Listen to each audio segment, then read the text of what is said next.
Set number 28, 6 PM, लकड़ी की फर्श पर घुंघरू की झनकार। एक गाने की बस शुरुआत ही हुई थी, लेकिन एक खौफनाक चीख ने सब कुछ बदल कर रख दिया।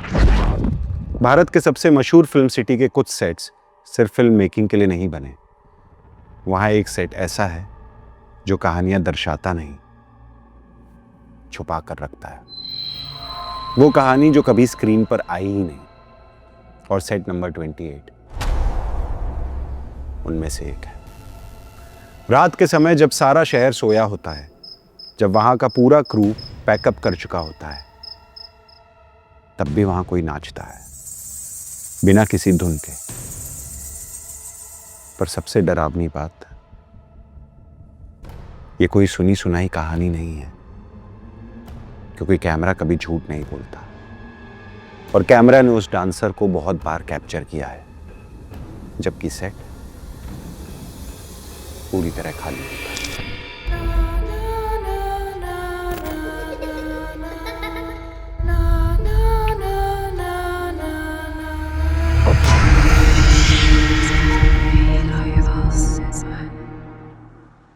मैं हूं रामाकृष्णा दीक्षित और आज मैं आपको वो कहानी सुनाने जा रहा हूं जो इंतजार कर रही है सिर्फ आपका।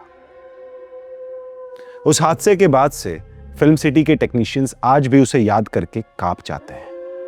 ये कहानी है सेट नंबर 28 की और एक डांसर की।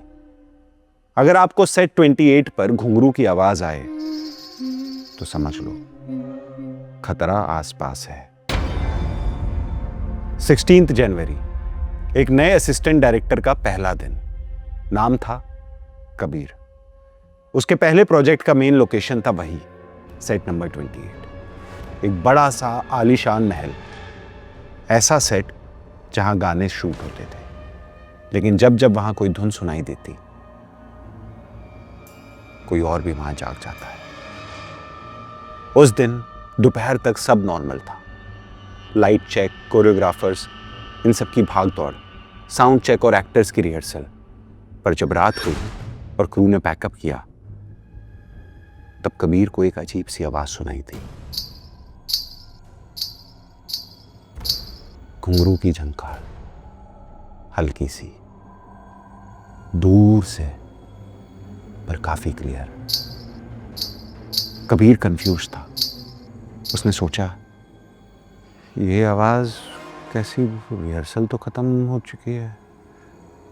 सेट के पीछे कोई नहीं था, लाइट ऑफ, प्रॉप्स कवर्ड, पर फिर भी घुंघरू की झनकार धीरे धीरे नजदीक आ रही थी।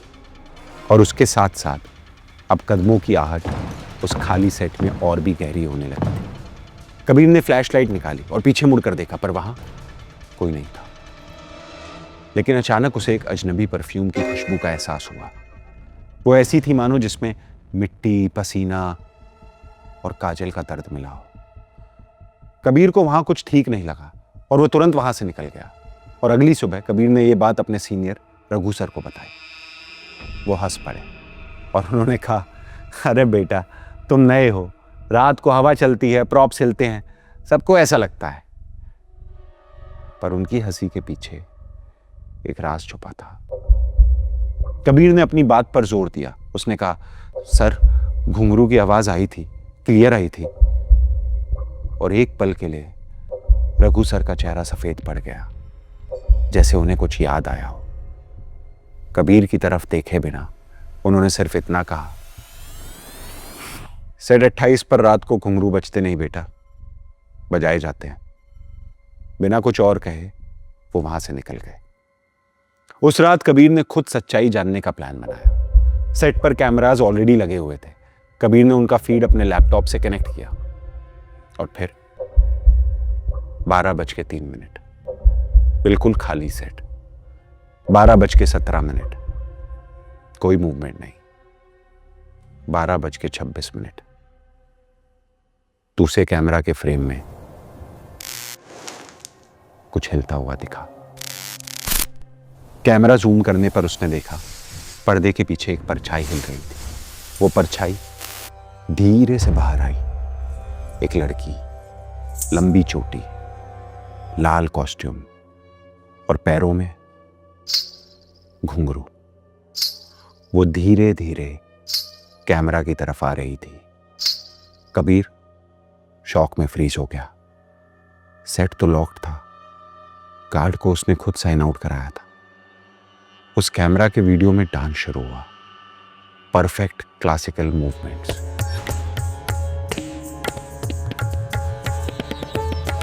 पर एक चीज दिल दहलाने वाली थी, उसका चेहरा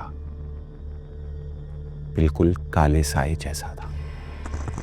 आंखें नहीं, कोई चेहरे का नक्शा नहीं, सिर्फ और सिर्फ काला अंधेरा। कबीर ने तुरंत कैमरा से ऊपर पर्दे की तरफ देखा, लेकिन वहां उस सेट पर कोई और भी नहीं था। पर उस वीडियो में डांसर अभी भी डांस कर रही थी, लेकिन वो अचानक रुक गई और सीधा कैमरे में घूर कर खड़ी हो गई। उसने धीरे से अपने सर को इस तरह टिल्ट किया जैसे कोई इंसान कभी नहीं कर सकता। अगली सुबह कबीर सीधा डिपार्टमेंट हेड विष्णु के पास पहुंचा। वो 25 साल से उस फिल्म सिटी में काम कर रहे थे। कबीर ने डायरेक्टली पूछा, सर सेट 28 पे कोई डांसर मर चुकी है क्या? विष्णु ने चुपचाप डोर बंद किया और धीरे से कहा, 20 साल पहले एक बहुत बड़ा क्लासिकल डांस शूट हो रहा था। एक डांसर थी, रुक्मणी, परफेक्ट, पैशनेट, और बाकी सबसे थोड़ी सी अलग। सेट 28 उसका स्टेज था। एक रात वहां लाइव शूट में क्राउड के बीच अचानक केओस हुआ। प्रॉप्स गिरे, लाइट्स क्रैश, और लोगों ने वहां भगदड़ मचा दी। सबने सोचा एक्सीडेंट था, पर जो रुक्मणी के साथ हुआ वो कोई एक्सीडेंट नहीं था। लाइट उसके ऊपर गिरने के जस्ट पहले किसी ने उसे पुश किया था, वहीं बिल्कुल उस लाइट के नीचे। कबीर ने तुरंत पूछा, किसी ने? कौन? किसने पुश किया था? विष्णु ने काफी दुख के साथ कहा, वही तो नहीं पता बेटा। सीसीटीवी स्टैटिक हो गया था, बस एक फ्रेम मिली थी। रुक्मणी के पीछे खड़ा एक आदमी जिसका चेहरा ब्लर्ड है, और अगले फ्रेम में रुक्मणी जमीन पर, वो बड़ा सा झूमर उसके ऊपर, और उसी पल रुक्मणी की मौत हो गई। उस रात के बाद से सेट 28 पर कोई भी रिहर्सल देर रात तक अलाउड नहीं थी। कबीर ने विष्णु की पूरी बात सुनी, पर एक बात उसके दिमाग में अटक गई। सीसीटीवी स्टैटिक हो गया था, किसी टेक्निकल ग्लिच की तरह नहीं, जैसे कोई चीज उसके और सच के बीच खड़ी हो। और यही क्यूरोसिटी उसकी सबसे बड़ी गलती थी। कबीर उस रात सेट 28 पर आया, पर इस बार वो डांस फ्लोर पर नहीं गया। वो छुप कर ऊपर चढ़ गया, वहीं जहां से पुरानी लाइट रुक्मणी पर गिरी थी। वहां उसे एक अजीब सी घुटन महसूस होने लगी, और नीचे पूरा सेट उसके सामने खाली, सुनसान। कबीर ने अपना कैमरा सेट किया, माइक ऑन किया और टाइमर ऑन किया। 12:03। कुछ नहीं। 12:17। सेट बिल्कुल स्टिल। 12:26। फिर वही घुंघरू की आवाज, लेकिन उसे वहां स्टेज पर कुछ दिखाई नहीं दिया। वो आवाज बैक स्टेज से आ रही थी। उस समय उस सेट पर उसके अलावा कोई भी नहीं था। वो नीचे उतरकर तुरंत बैक स्टेज की तरफ गया। वहां उसने देखा एक नहीं, 2 औरतें, वही लाल कपड़े, वही श्रृंगार, और दोनों के पैरों में घुंघरू।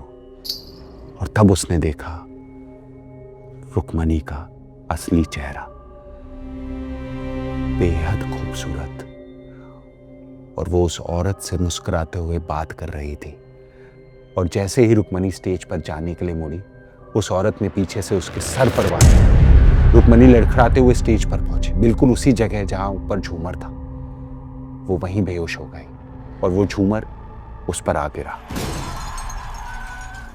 कबीर ये देखकर शॉक्ड था। उसने जब उस औरत की तरफ देखा तो उसे दिखाई दिया कि वो औरत ऊपर देखकर मुस्कुरा रही थी, ठीक उस जगह जहां कुछ पल पहले कबीर छुपा हुआ था।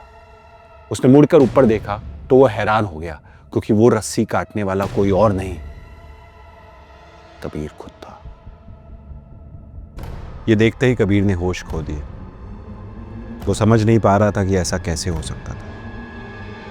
क्या उसका सेट 28 पर आना कोई संजोग था, या उसे यहां बुलाया गया था? सेट 28 आज भी बंद पड़ा है, पर रात को जब सारा फिल्म सिटी सो जाता है, एक ही चीज हमेशा सुनी जाती है।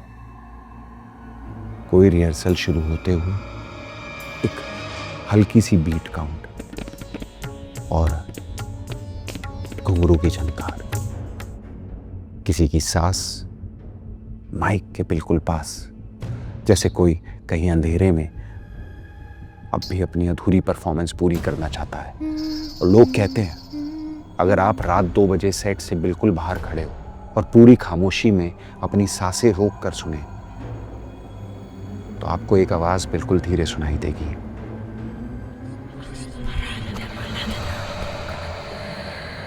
पता नहीं वो रुक्मणी की आवाज है या किसी और की, जो कभी वहां से निकला ही नहीं। पर एक बात सब जानते हैं, सेट नंबर 28 में कोई वापस नहीं जाता, क्योंकि जिन्होंने उस रात की सच्चाई सुनी,